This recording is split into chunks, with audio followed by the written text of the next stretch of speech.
indeed a pleasure for a former Philippine missionary to introduce the ambassador from the Philippines to the United States on this wonderful occasion to have him visit Brigham Young University. Ambassador Del Rosario has a bachelor's degree in economics from New York University. He has been an extremely successful businessman in the Philippines, having numerous chairships and directorships at corporations such as Metro Pacific, Philippine Indocoil Corporation, and the Fort Bonifacio Development Corporation. He was asked by President Macapagal Arroyo to take a diplomatic mission here to the United States. He's been in Washington, D.C. now for about 8 months. And from what I understand, President Arroyo works her ambassadors about as hard as President Hinckley works the rest of the general authorities.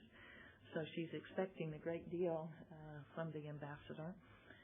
We are so pleased to have him and his wife, Gretchen, with us here at Brigham Young University, and are honored to have him speak with us this morning.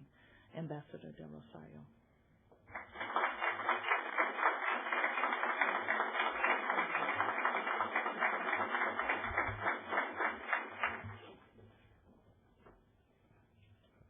Dr. Rogers, my good friend, Mr. Goodson, Mr. Ringman, Mr. Leonard, ladies and gentlemen, I stand here with gratitude for this kind invitation to be able to address you. It's the first time we've come to Utah, and first visit to your eminent university. I also stand here with profound humility. I have been in Washington only 8 months. It's my first opportunity at public service. So I take it that all of you know more about international relations than I do.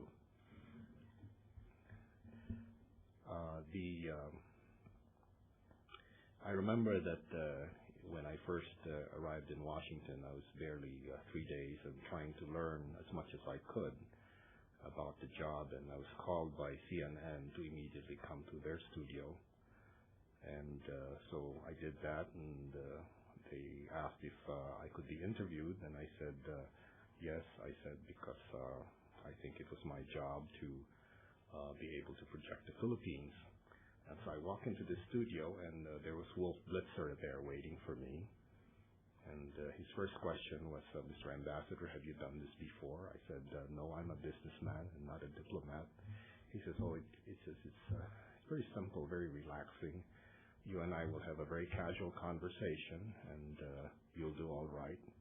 So the cameras go on, and he asks me the first question. I'm just beginning to answer the question, and he's already on his fourth and fifth question. So this is how the interview went, and I felt that figuratively he had wiped me all over the floor. And after the interview, I was looking very downcast, and he said to me, congratulations, Mr. Ambassador, you did very well. So I said, I don't think so, Mr. Blitzer. He says, oh, yes, you did. You answered every question. He says, even those questions which ambassadors are not supposed to answer. So that was my first exposure in terms of being in front of the public in the United States, and I was grateful for the lesson.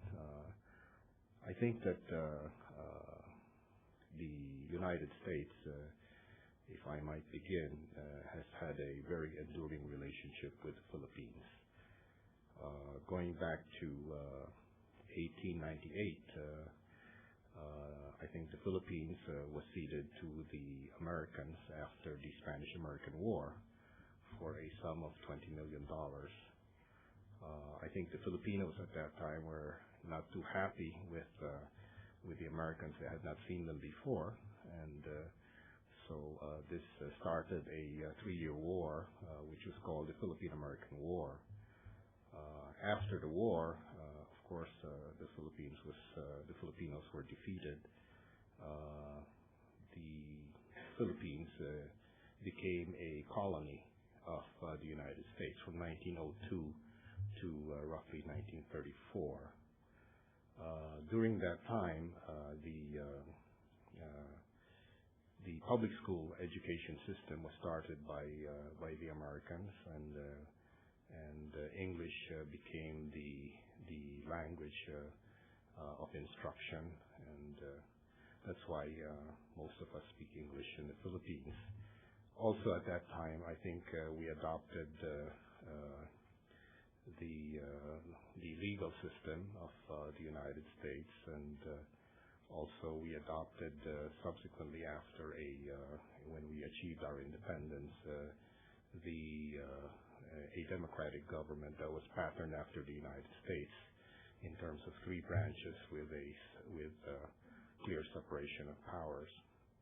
In 1934, we became a commonwealth, and this was true until 1942, when the Philippines was occupied by the Japanese.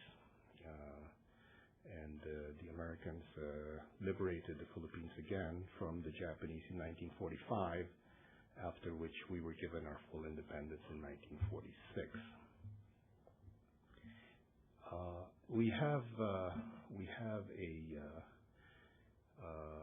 As a result of this relationship, we have obviously common interest, and we have shared values, and these values extend to our appreciation for democracy, for free enterprise, for social justice.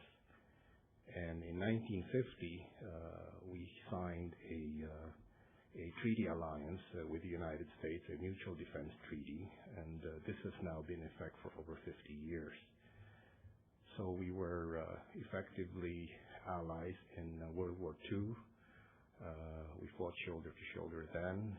We were allies in the Korean War, in the Vietnam War, in the Cold War, and we are standing shoulder to shoulder again in the war on terrorism.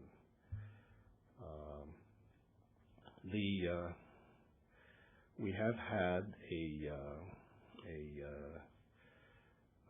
the United States at this time is also our largest trading partner.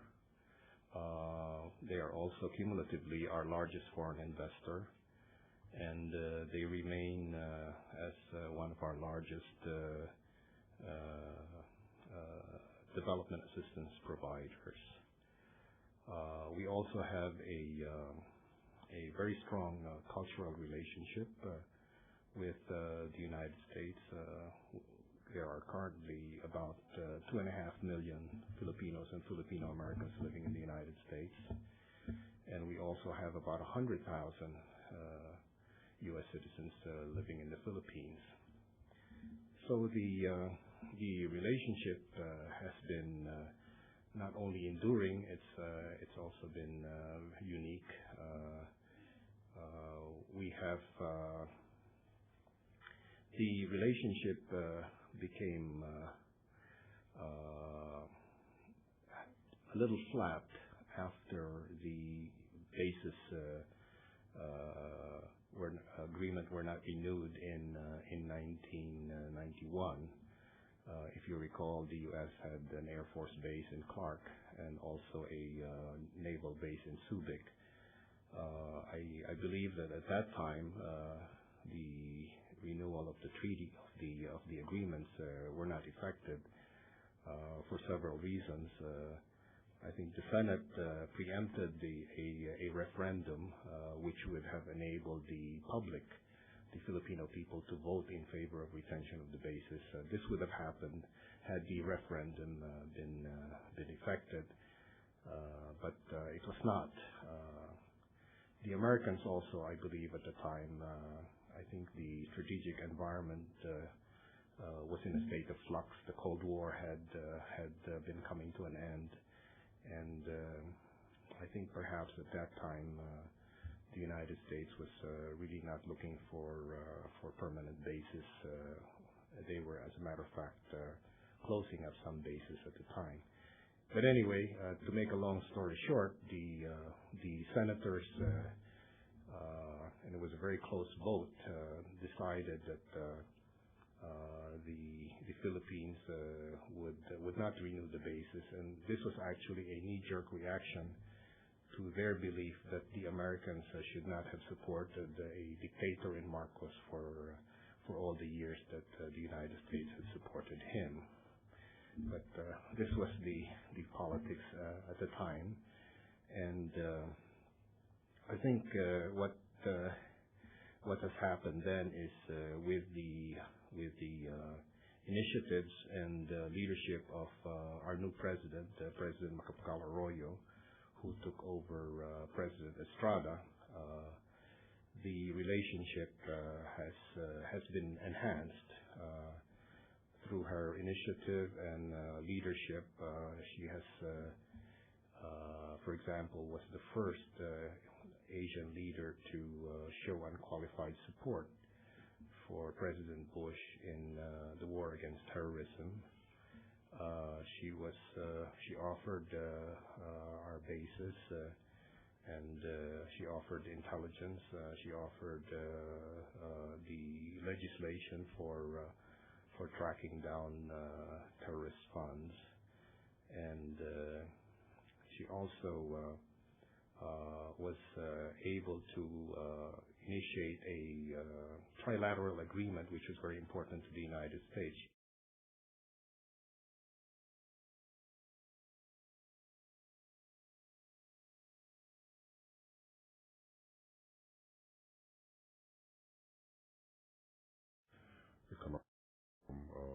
She also was able to demonstrate, again, leadership by creating a connection between poverty and terrorism. And I believe that this was the interconnection that this Millennium Challenge account, which the United States is going to effect starting 2004 in terms of a $5 billion fund to be distributed to developing countries is all about. I think the President Arroyo had a very strong hand in terms of influencing this. I think also in the process, the President had a visit to Washington, and a very strong personal bond has been developed between President Bush and President Arroyo. So our president has been very proactive in terms of putting the Philippines back on the American radar screen after some flat years, and she has also been instrumental in building up political capital. My job in Washington is to be able to use this political capital wisely. And what I've done is I've created priorities for myself, and we are pursuing these priorities. The first priority is, of course, we have a cooperation in terms of this war on terrorism. We are partners in addressing that.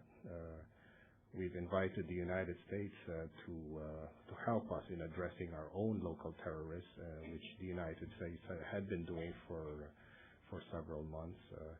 They provided training, assistance, and advice, and as a result of that, the cooperation has been able to substantively neutralize the Abu Sayyaf in southern Philippines.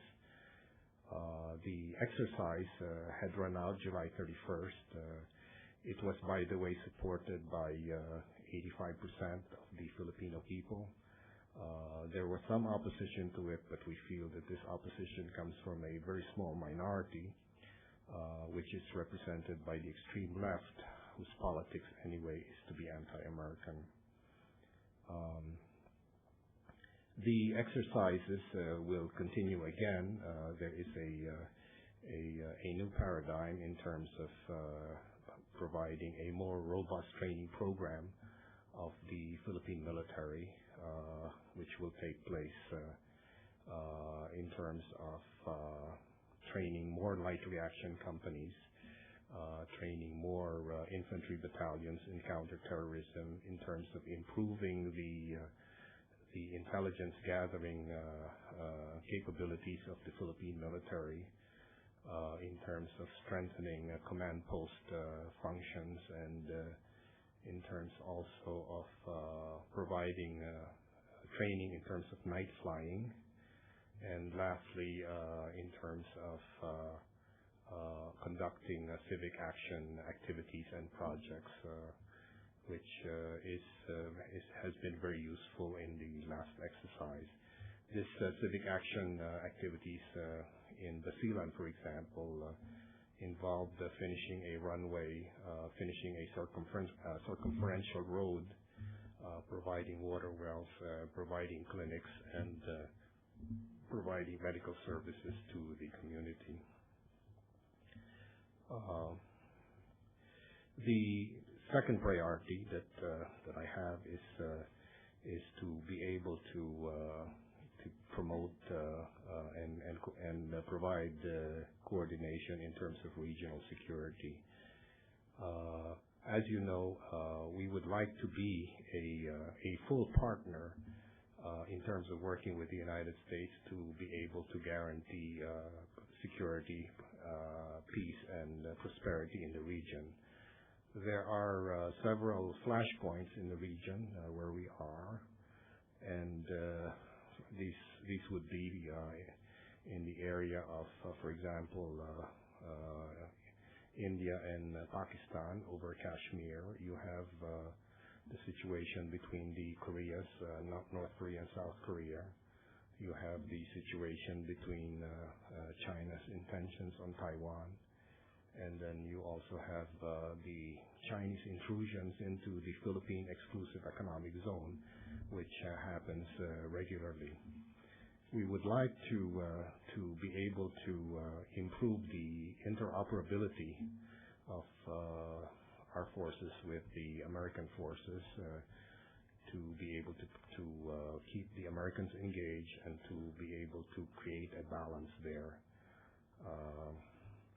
Fortunately for us, the United States has provided assistance to the military in terms of defense and security assistance equipment. And in the past year, we will have received over $100 million in terms of military assistance from the United States. My third priority is Mindanao. I'm sure you're all following this little war on terrorism that we have in Mindanao. Mindanao is an area that needs sufficient help in terms of its infrastructure, in terms of the basic services. Basilan, as I mentioned, is a place where the counterterrorism cooperation between the United States and the Philippines took place. I went to visit that area to be able to see for myself a few months ago, and I came away with two impressions, one good and one bad. The upside of the visit was I was able to observe the outstanding cooperation between the American forces and the Philippine forces there. The downside was I had never seen a place that's more impoverished than Basilan. They have the lowest per capita income. They have the highest mortality rate for infants, and they have the lowest literacy rate. There's absolutely nothing happening in Basilan. And so in this area, we are also very fortunate to have received assistance from the United States. USAID has dedicated over $70 million in grants to the Philippines. Two-thirds of that will go to Mindanao for development of the Muslim communities, as well as the rehabilitation of the ex-combatants there. Additionally, my last priority in Washington is of course we can seek as much aid and assistance as possible, but this, as far as I'm concerned, are merely palliatives. We need to have something more permanent. We need assistance in terms of more investments, more trade, and of course, more tourists.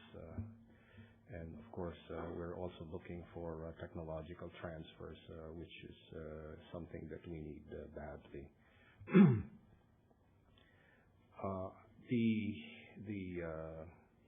The Philippines is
has done very well with her programs. As you probably know, we were coming out of the Asian contagion. When we turned around, we were then faced with a global downward turn in the economy. Our major trading partners were in trouble. The United States economy was also going southwards. Japan had more or less marginalized itself. So President Arroyo had to stimulate local demand, and she had to also promote local investment. And what she did was basically she focused on small and medium enterprises. And there has been some success here because in 2001 we had a GNP growth of almost 4%, which I thought was excellent under the conditions prevailing.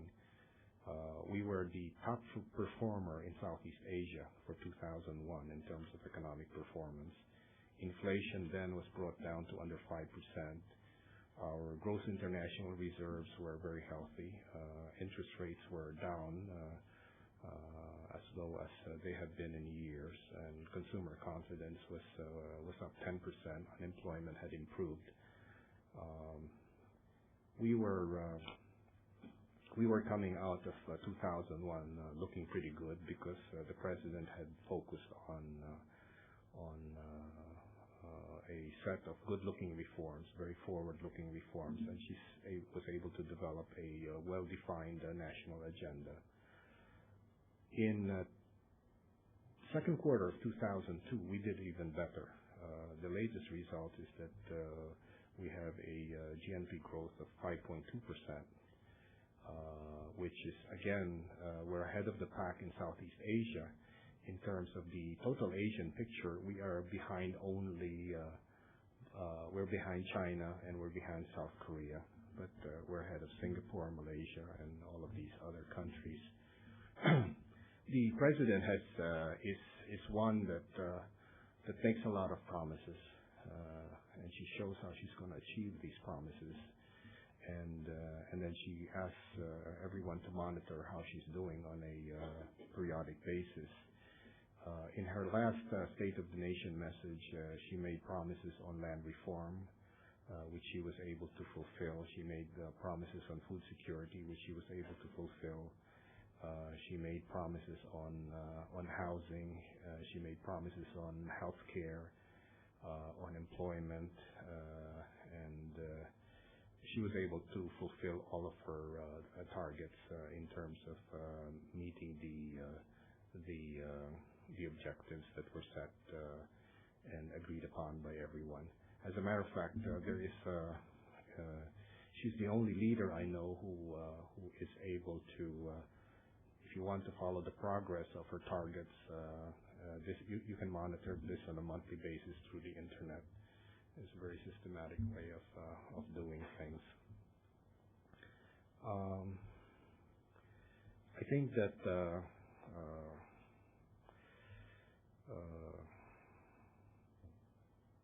we are really we've become politically stable under President Arroyo. We are postured for economic growth as evidenced by the performance. And we also think that we've become a serious player in the international community. Some months ago, if you recall, there was an investment fund called CalPERS. This is the California Public Employees Retirement Fund. It's supposed to be the largest retirement fund in the United States. It has assets of over $150 billion US. At one time, early this year, they had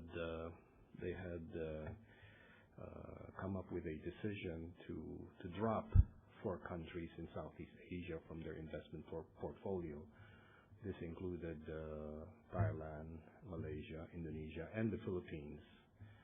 And of course, the reaction that we had was one of consternation because CalPERS was signaling to the whole world that the Philippines was not a good investment location.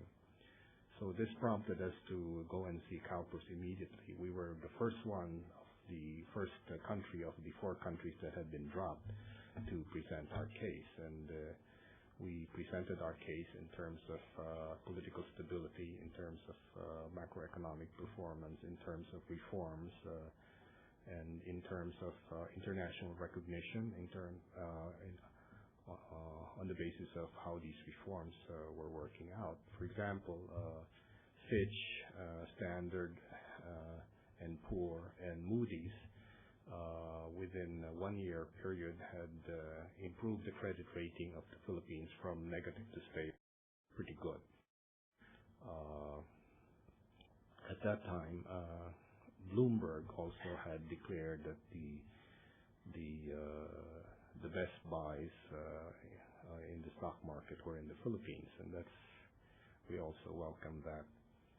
Anyway, we presented our case to the CalPERS board. It was done like this. It's a very transparent board. They hold their meetings on a public basis, and we presented our arguments, and they deliberated on it. And we were the only one of the 4 countries that were that were dropped that have been reaccepted. Until now, those other 3 countries have not been accepted. As a matter of fact, they've been declined. So I think this sends a clear message that the Philippines is, in fact, been turned around, that we are a country that's on the way to a progressive road. I think before I left for the United States, I was rushed out hurriedly. The president only had one thing to say to me. She said, "Albert," she says, "your mandate is simple."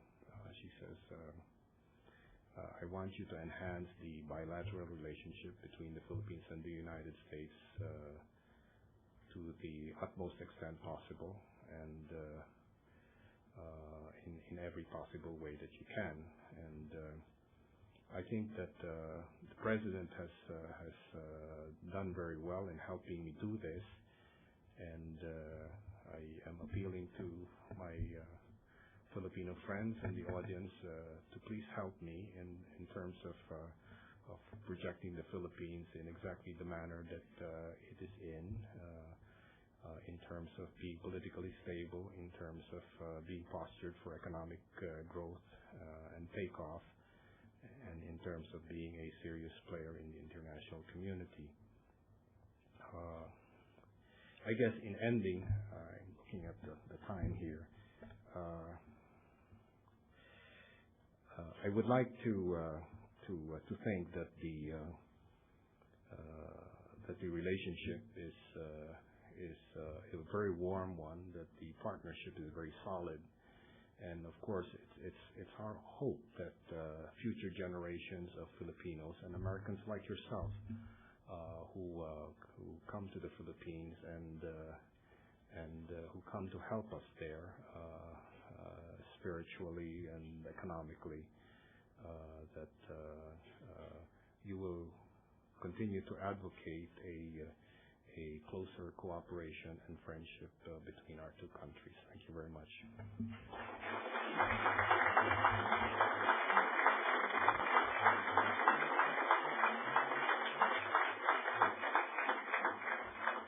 The Ambassador will be willing to take a few questions. Any questions from the audience? Yes. The Singapore Business Times last week reported that Singapore economy wouldn't significantly be affected by a double-dip U.S. recession because of the nature of their trade with these other East Asian countries. Yes. Now, you expressed a bilateral nature, you're focusing on the bilateral nature of the trade between the U.S. and the Philippines. Would a double-dip recession significantly affect the Singapore economy, and would that, would a negative effect have the same results as the 1991 base closings? I don't know to what extent the base closings really had in terms of the Philippine economy. But in terms of the prospects of and I hope this doesn't happen, that there's a double-dip recession in the United States, I think all ASEAN countries virtually are dependent on the economy of the United States. Any movement in terms of upwards or downwards has a direct effect on the economies where we are in the region. I think what we are trying to do is we're trying to strengthen our regional foundation in the ASEAN. The regional foundation has become central to almost every country in Southeast Asia. And what we are trying to do there is we are trying to integrate our regional economy so that we can help ourselves and not be so adversely affected by something that happens out of the region. Yes. Do you believe that some American governments exploited the Philippine labor market with examples of child labor and long hours and low wages? And what do you think can be done to fix that? I will answer that in a very straightforward way. I don't think that the Philippine market has been exploited at all by American business. I think that American business has been good for the Philippine economy and the Philippine labor market. We're looking, as I said, for technology transfer, and what we have to offer the United States at this time is our human resources, which is our competitive advantage. As you know, we have 95% literacy rate. We have a 75% English fluency rate. We have an educational process that's modeled after the United States. And the primary industry that where we feel we have competitive advantage, there are several, but the ones that I think are moving forward very well is all related to information and technology. Because of the human resources that we have and the quality of it, we have been very successful in having Americans outsource their IT requirements in terms of call centers. When you dial a 1-800 number, chances are you're not talking to a Filipino in Subic or Clark somewhere. When in terms of back office operations, when you get billings from AOL, that's coming from the Philippines. Animation, software development, medical transcriptions. This is our focus in terms of IT, and I think we're very good.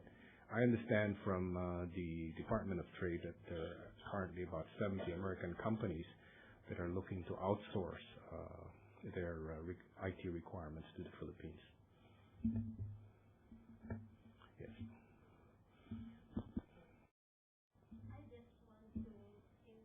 Yes. No, please.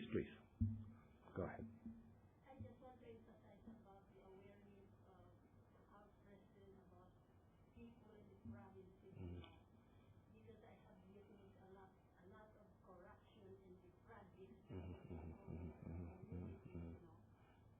of improving the rural roads that are very bad, that is hard for the farmers and the people to go to town to sell their goods. The people that are entrusted in the projects like bridges and roads, to be improved, it's not really working good because I have been there most of the time. Even last year, I stayed there for a long time.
for relatives to with instructions that under no circumstances should the government do business with any of her relatives. And she has, for example, come up with if you go for a licensing procedure, maybe you need 10 signatures. This may sound funny, but she has ordered all departments to realizing that each signature is an opportunity for corruption. She's asked for this bureaucracy to be narrowed down, to be cut down. So you will experience as few signatures now as compared to before. In terms of the criminality, the peace and order, yes, this truly is a problem. What the president has done is she has reorganized the police force. She has come up with new funding so that the police force can now be joined by. She's hiring 5,000 new college graduates to inject vitality into the police force. In terms of the kidnap for ransom, we are also now getting assistance from Scotland Yard. And earlier in my posting, I was asked to see Mayor Giuliani to see if he could help. And unfortunately, I think that in terms of pricing of consultancy, Mayor Giuliani will be out of our league. But we are trying to get all the help that we can. And there was a survey done in terms of how the public felt about the sincerity of the president in addressing these two problems. And she got very high grades. We're not there yet, but rest assured those problems are being addressed. Yes. Yes. First of all, you mentioned regional security and the Pakistan issue. What is the Philippines' stance on what should be done to resolve the Kashmir issue? Also, in going along with that, if you could sit down with President Bush, which I'm sure you have before, but perhaps in a private meeting, what would your recommendation as a representative of the Filipino government be for the United States actions in Iraq? Well, let me take the second question first. The Philippines has come out with a clear position in terms of support for the United States. In a letter that was handed to Assistant Secretary James Kelly of the State Department to be given to Secretary Powell by our Secretary of Foreign Affairs, Secretary Blas Ople, it was clear that we are prepared to provide political, security, and humanitarian assistance to be able to address common concerns in the fight against terrorism. And this is basically dealing with the issue in Iraq. So we are there with the United States. Of course, we are also saying that we hope that President Bush's observations in terms of the violations on resolutions is valid indeed, and that we are hoping that the United Nations take a very tough stance in terms of resolving this issue. As far as Kashmir is concerned, I think we stand with the United Nations position on that.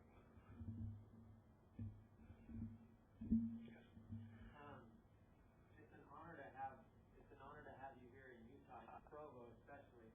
And I was curious, how do you feel that relationships that you're developing here in Utah and perhaps with the LDS Church will help you to fulfill the objectives that you have? To begin with, the honor is all mine to be here. I think that my being here is I feel very much at home. I feel very much at home that over 1,000 of you, maybe more, have been to the Philippines, and I am seeing that you have this affinity and this warmth and this affection for the Philippines. And I know that you stand for what is upright, what is moral, and I know that you've exerted all possible effort in terms of exercising your altruistic propensities for helping our country. I must tell you, again, I'm very proud to be here, and I hope to carry the spirit that I've been able to obtain here today in terms of meeting people with true goodness in their heart. I hope to be able to have this influence me in my job in Washington.